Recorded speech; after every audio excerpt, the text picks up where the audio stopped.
who do we want to build meaningful connections with? Is it everyone that we work with around us, or are there certain people that we want to really focus on?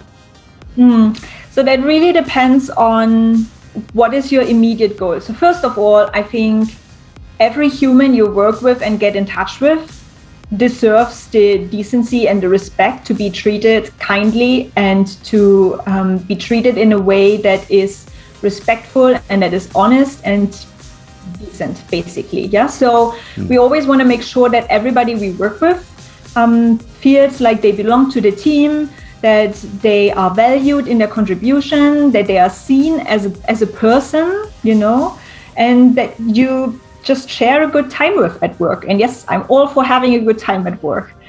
But then there's also this whole progressing in your career piece. And there, of course, you can be more strategic and saying, okay, if I work in the R&D department now and I would really like to, spend a year in marketing just to advance my skills in there, then naturally you will have to go build some contacts in marketing.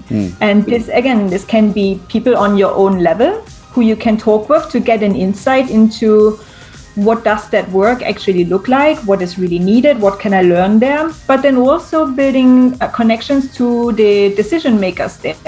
The persons who you can talk with about having any opportunities, either for a secondment or for some shadowing or participating in a project or even switching roles over there.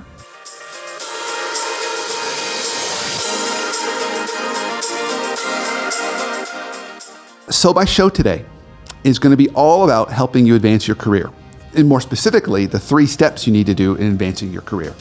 And so you may think you know exactly what you need to do, but I think after the show, you're going to have some different ideas. So my guest today is Dr. Nicole Tschierske. She's a positive psychology coach for women in STEM, and she gives some great ideas for not only women in STEM, but I think for really anyone that particularly comes from a technical background.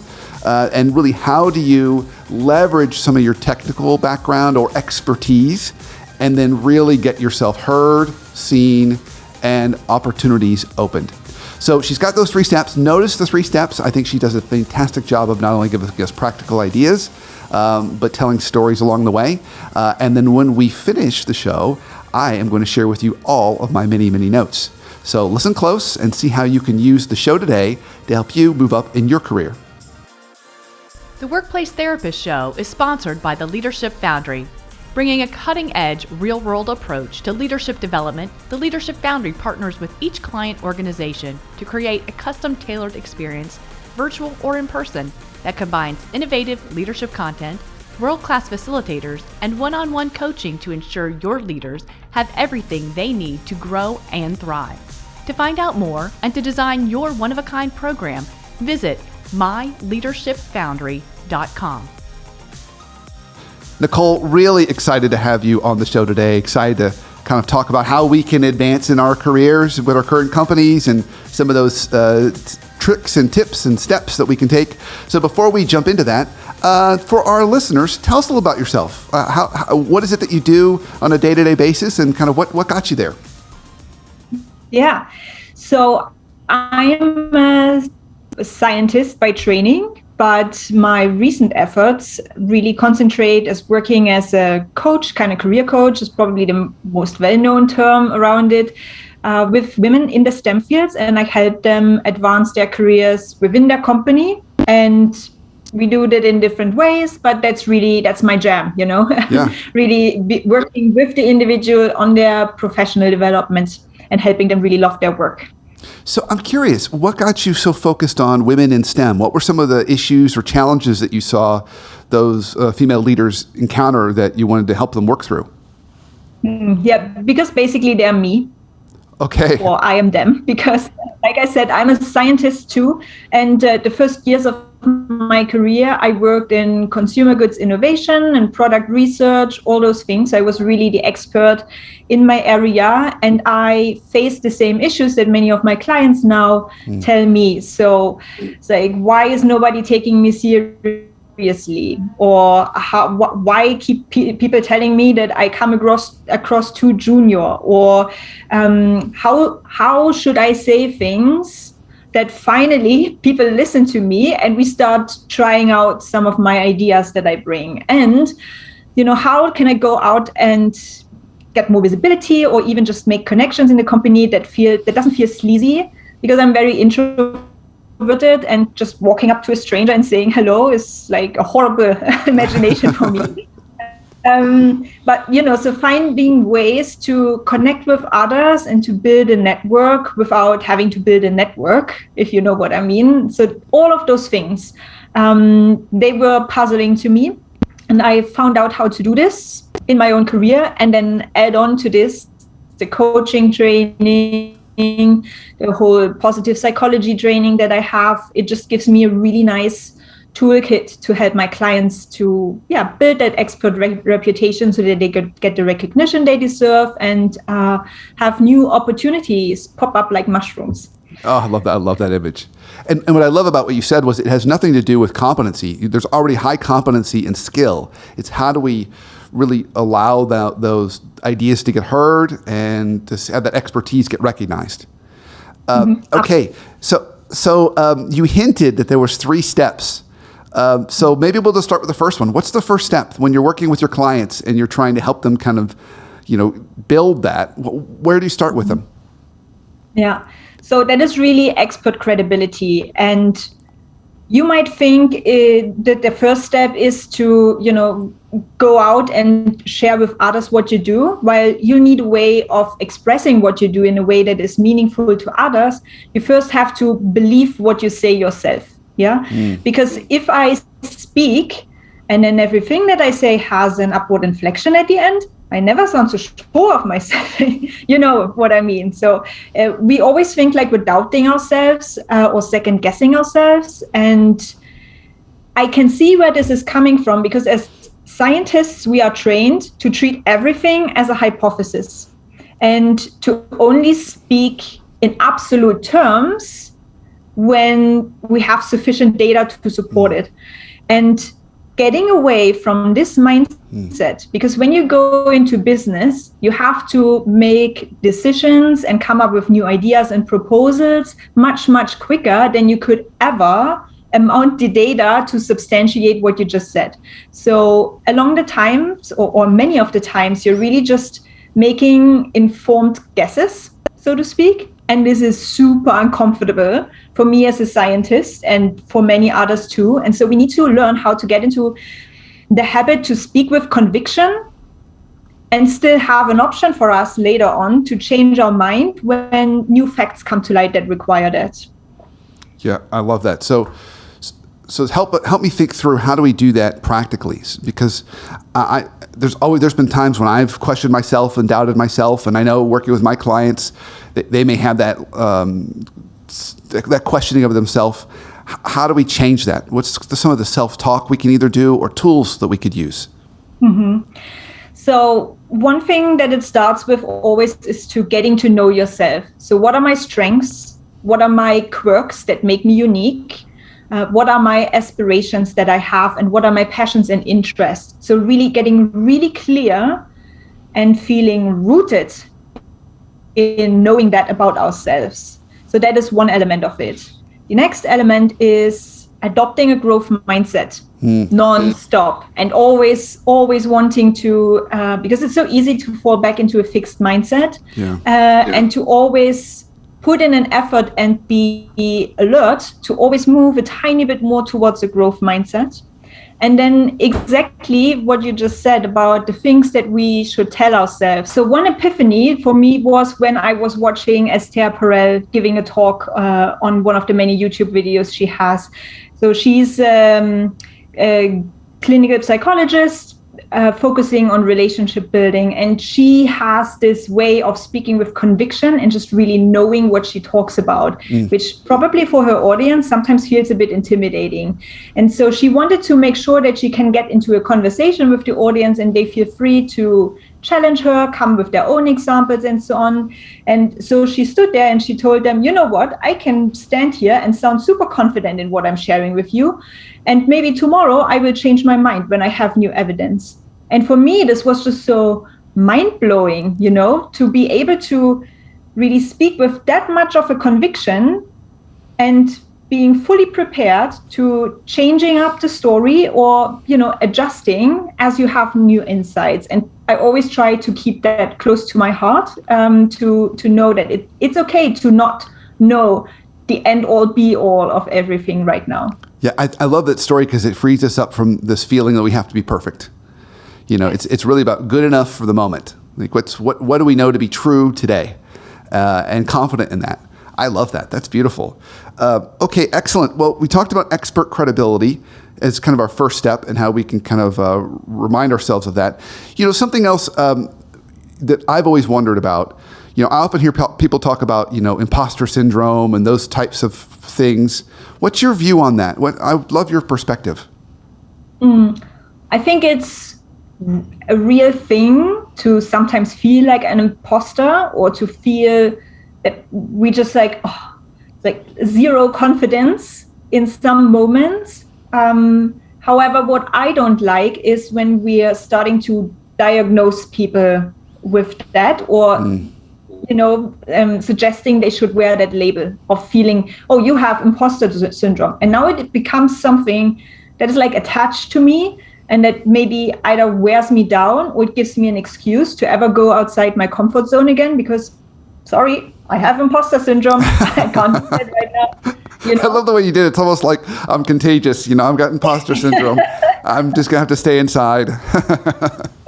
Yeah, sort of, because it can become that good thing. So that big thing. So sometimes it's good to label something, to give something a name in order to make it more tangible. Right. And describe how we feel. However, when we subscribe to that, and if we talk about it too often, then it can become sort of part of our identity. And that is just really not helpful because this is not the place where we want to be, It's like our brain goes where we focus on. It's like when you drive and you look to the right-hand side all of the time, then sooner or later you will go right. You can go only straight for so long. It's the same thing when you continuously focus on your imposter syndrome, that this is where all your attention and your focus and your energy goes. And so I really rather, ask, okay, I feel like an imposter in this moment, or I feel like I totally lack the confidence for this. But now I said it, and now let me focus on something that gives me energy, that helps me muster up the courage to do the thing anyway, employ a few more helpful strategies. I love everything you just said. That was so perfect. I just think that was so absolutely beautiful. Naming it, there's power in naming it because now we know what we're dealing with. But if we're fixated on it, I love that image of looking right. Yeah, of course, my car's going to start to go right. So focusing on it too much, it will be part of our identity and will almost reaffirm it inadvertently. We'll be reaffirming and reinforcing it. And that's the opposite of what we want. So I think you said that so beautifully. Okay, so you mentioned 3 steps to helping us advance in our career. And this first was around this expert credibility and really believing in yourself. And you gave us some great ideas, some growth mindset to even that last beautiful nugget about imposter syndrome. What's our second step? Yeah, second step is getting visibility. And so this is the term that many of the women use that I work with. And it's also what they receive as feedback from others. You're just not as visible. And even management sometimes saying, okay, if you want more opportunities, you need to get more visible. Or even the other way around. I once been in a training where a participant said, you know what, I've had projects taken away from me because I wasn't visible enough. Because I thought I don't have to go talk to people if everything is under control. But then, management was guessing all of the time. First of all, is really everything under control? And second of all, if she's not showing up for herself and she's not showing up for the project, then where's the advocacy for that? So getting visible as a broader term, and the way I like to teach it or help my clients discover, strategies to get there is really through making meaningful connections. So it's not about having to shake like 100 hands each week to just, so people is like, just so you can share who you are. Hello, I'm Betty and I work in the R&D department, like 500 times a month. But to really use everyday opportunities to make meaningful connections with everyone. So this can be senior leaders, it can be your peers, it can be the intern in your company, just anyone, because you never know. It's like who talks about you where. Because if people experience you in a way that they really enjoy meeting you, that they enjoy working with you, you build such a group of fans around you. And I have seen it in my own career, and I have seen it in my client's career, that all of a sudden, word travels. So you work with someone who's a peer in another team, and then they share this great thing that you did in your projects with their manager, and it comes full circle to you again. And it just really travels. And as you stay longer in the company where you work, and everybody is climbing the ladder in some way, shape, or form, It's like, I don't think career success is necessarily going straight to the top. Everybody needs to have their own definition, but it might very well be that the person who's the intern today is your boss in 10 years' time. I have seen that happen. And so having those great relationships with everyone is just, first of all, work is way more fun when you do it like this. Yeah. And second of all, you really build that huge fan base who are willing to rave about you, who are willing to recommend you to other people. And soon enough, you'll have people knocking on your door left, right, and center to join their projects or join their teams and so on. I love that idea. Okay, all right, beautiful. Now I've got some questions for you. So meaningful connections. My first question is who? Who do we want to build meaningful connections with? Is it everyone that we work with around us, or are there certain people that we want to really focus on? So that really depends on what is your immediate goal. So first of all, I think every human you work with and get in touch with deserves the decency and the respect to be treated kindly and to be treated in a way that is respectful and that is honest and decent, basically. Yeah. So we always want to make sure that everybody we work with feels like they belong to the team, that they are valued in their contribution, that they are seen as a person, and that you just share a good time with at work. And yes, I'm all for having a good time at work.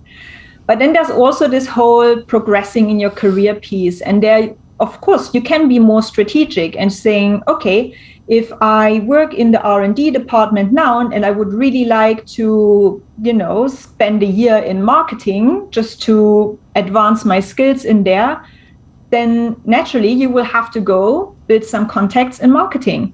And this can be people on your own level who you can talk with to get an insight into what does that work actually look like, what is really needed, what can I learn there, but then also building connections to the decision makers there, the persons who you can talk with about having any opportunities, either for a secondment or for some shadowing or participating in a project or even, switching roles over there.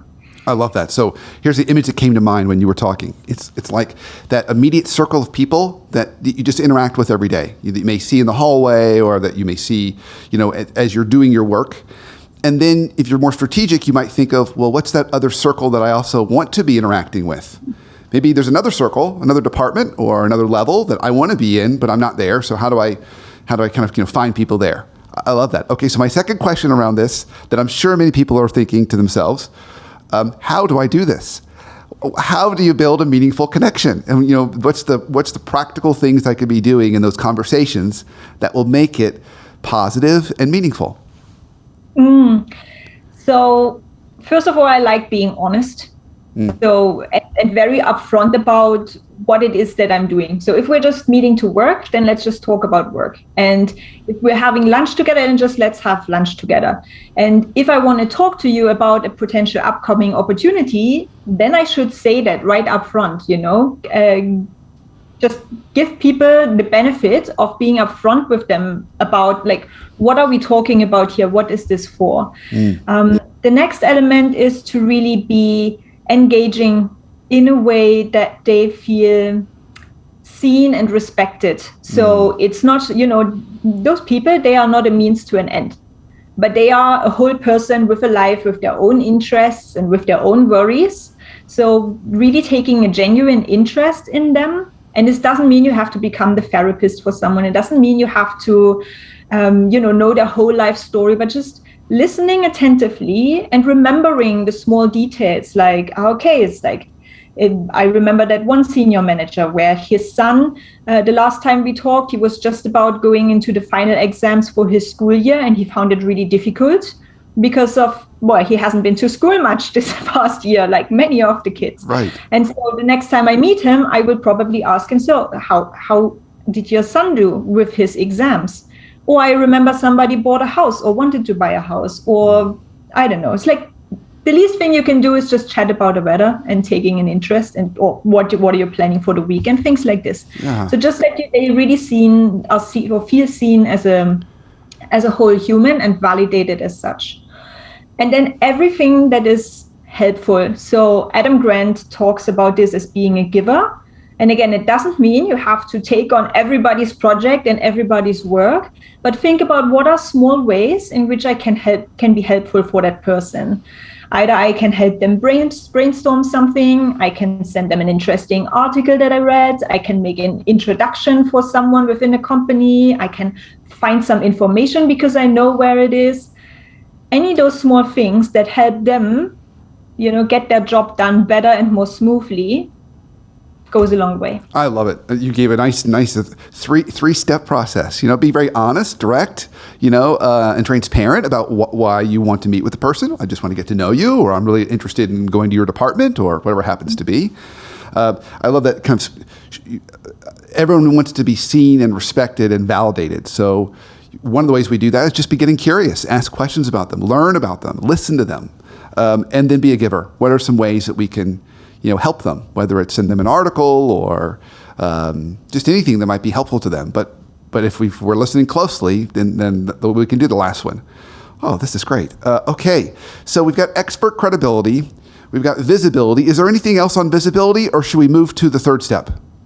No, I think if you start with those basics, and by the way, just keep in mind, any of this is not like a one-time thing, tick box exercise. It's something you have to do continuously, building a habit.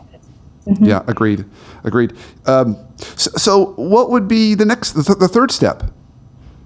So the third step is really working on your communication skills. Okay. And by that, I don't necessarily mean, while that is also important, to have the right posture when you give a presentation. I feel like I need to be sitting up properly now after hearing posture. So that factors in, of course, but there's so before even something comes out of your mouth or onto your keyboard, you really have to think about, what do I have to say and how should I say it so that it resonates with the other? Because what we don't want to do is, and this is really where when you're an expert or when you're a scientist and you're used to speaking in your own really technical terms, right, super in the detail, and if you are, I'm all for geeking out about our topics, but it needs to be with the people who understand us in that way. However, when we are in a business setting, then oftentimes, so even if your manager understands you, they often have very different concerns and don't have really the time to be in all of the nitty-gritty of it.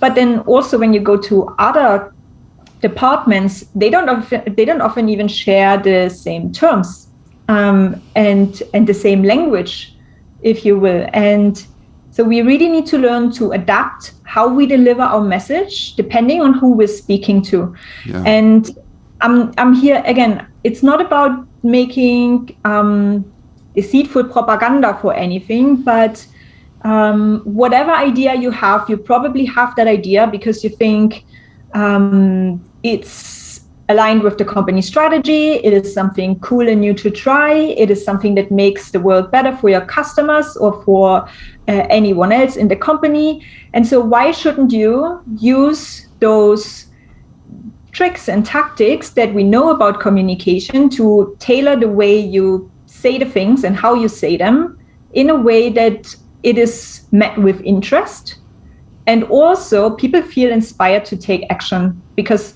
if everybody says, you share your presentation and everybody says like, oh, yes, that's very inspirational, or that is very, very interesting, and then everybody leaves the room and that was that, what good does that do you? So we always want to think about, okay, how can I make people move? How can I get them into action? I love that. And I think you make a really good, important point around experts and the default to detail, or the default to speaking like you would speak to other experts, right? Using jargon and lingo. It reminds me, as you were talking, it reminds me of Goldilocks and the Three Bears. You don't want too much detail. You don't want too little detail. It's like, what's that just right amount? So, people understand the concept, but it's ultimately, as you said, then that understanding goes to interest, which then goes to action. They say, I want to invest in your idea. I want to give you funding to go do your idea, which is what most folks would hope for. That's fantastic. Any other communication tips that when you're working with your clients that you think you find to be helpful? So that is one big thing. And I haven't even covered the active listening or how to resolve difficult conversations and so on. Those are also very, very important skills. But they are more often taught and people get more help on that. And so I really focus on that bit. But the first element that we really want to learn is to take perspective and really understand where is that other person at. And not just at the beginning when we're starting to draft our conversation, but in everyday project meetings and so on. Always check in with you and with the teams. Like, everybody's still following me. Do we have a misunderstanding somewhere? It's like, am I going in a direction and the team in a whole other? So always being able to obviously know your own agenda and where you want to go, but always have an eye on the team or the other person that you're talking to and see, okay, are they still with me? Are we still walking side by side, or are we nowhere to be found near each other? Yeah. So I wrote down, clarify other people's understanding and alignment.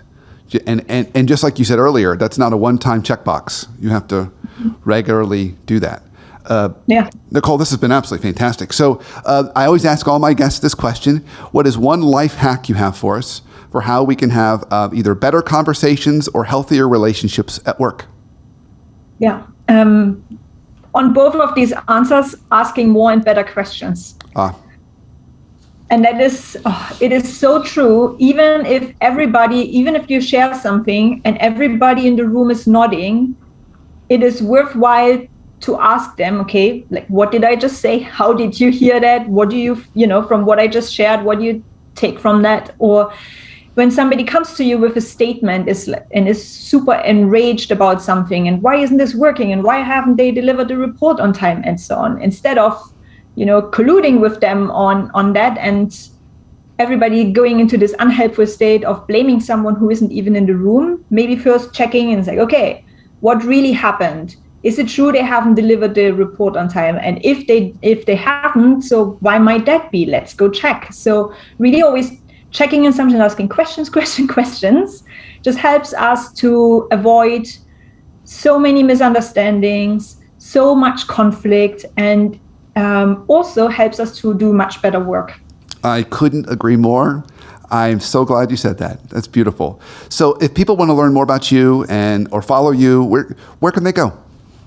Yeah, so come find me on LinkedIn. It's pretty much the only place I hang out in any of the social medias. And I really like connecting to new people. And other than that, you can find me on my website, which is interactioncoaching.de. And if you're up for it, twice a year, I host a 3-week-long professional development masterclass series, which you can find at womeninstem-reimagined.com. Oh, fantastic. Okay. And so you said you do that twice a year. When's the next one coming up, or have you scheduled it yet? Yeah, it's always in March and September. Okay, so it'll be then of September. Fantastic. Okay. Well, Nicole, this was an absolute joy. I'm so glad you were able to join us today, and thank you for all the wisdom and insights. I've got a page and a half of notes, so I'm really, really excited to kind of share that with the listeners. So thank you again for your time today.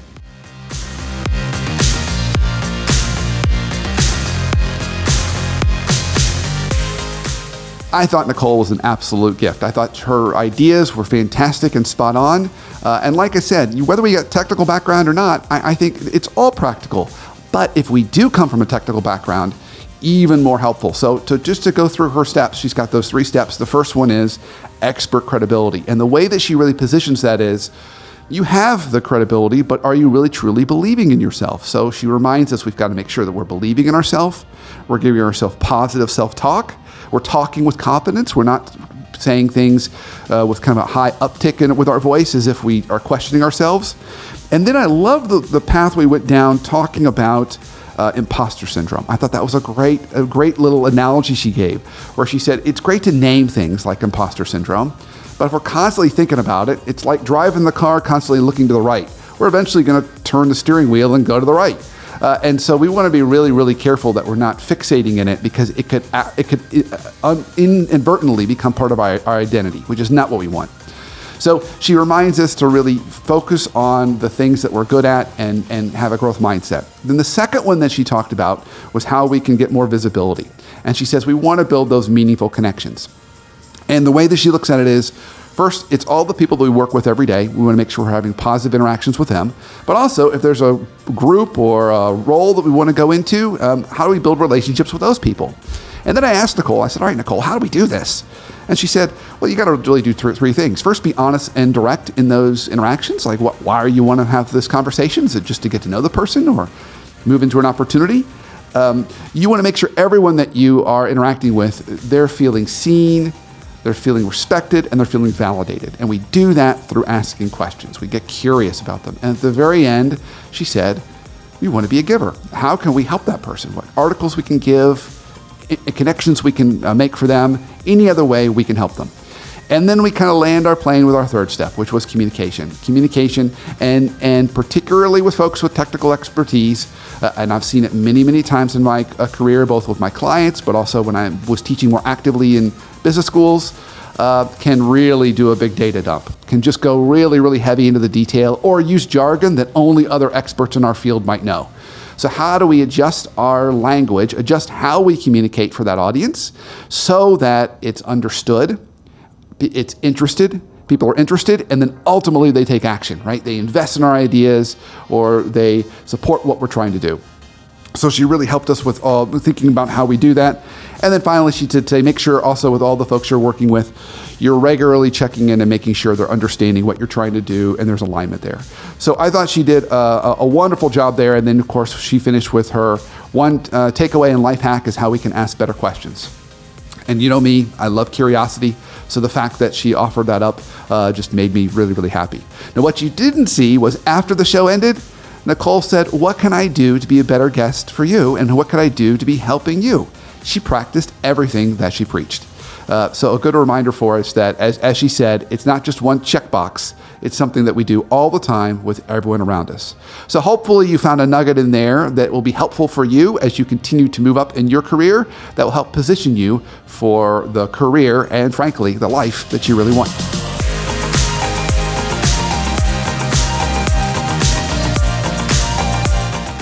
Thanks so much for listening to the Workplace Therapist Show. And for all of you who've helped us out by writing a review, thanks so much. If you haven't written a review, I'd love it if you would just take a few minutes of your time and head over to iTunes or wherever it is you listen to your podcast and write a few comments. It really helps us grow our listening audience and grow our tribe. We're on a mission to make the workplace a better place, and we need your help to do it, so help us out. I'm going to share one and this comes from our great friend, Jamie Turner, who wrote, I read all the required books on leadership, and I've studied all the big research papers on it too.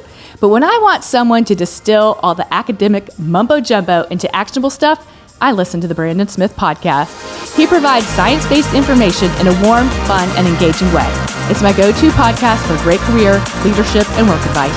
Thanks so much, Jamie, and thanks to all of you who listen and who share this with your friends and family and coworkers. And if you'll just take this time to put in those comments, we'd appreciate it even more. Thanks, y'all.